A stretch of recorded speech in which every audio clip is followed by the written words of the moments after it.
presented by Raj Devi Music.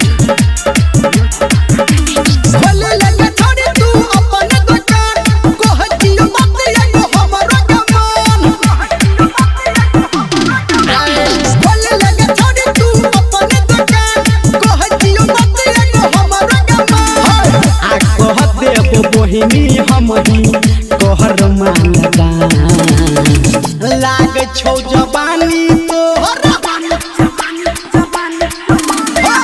लाग छौ जवानी तोहर मीठा जरदा पान हे कोई लाग छौ जवानी तोहर मीठा जरदा पान।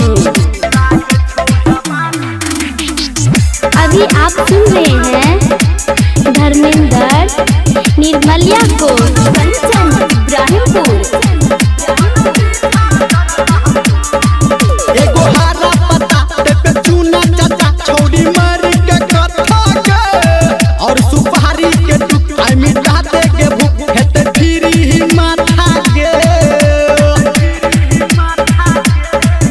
एगो हरा पत्ता पे चूना चाचा छोड़ी मार के कथा के और सुपारी के टुकड़ा मिटा दे के भूख हेते फिरी माथा के। बनते रसदार बड़े हमर छै अनुमान लाग छौ जवानी तोहर लाग छौ जवानी तोहर मीठा जरदा पान हे कोई लाग छौ जवानी तोहर मीठा जरदा पान।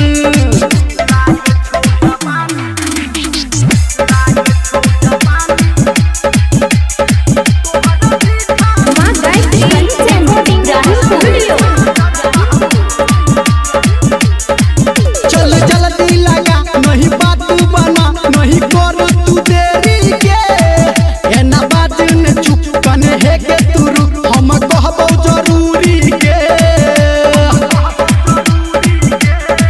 चल जल्दी लगा नहीं बात बना नहीं कर तू देरी के एना बात न चुप सुन सुन है के रुक हम कहबो जरूरी के।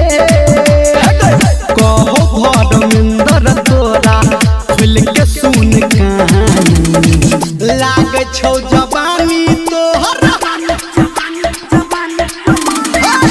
लाग छौ जवानी तोहर मीठा जरदा पान हे कोई लाग छौ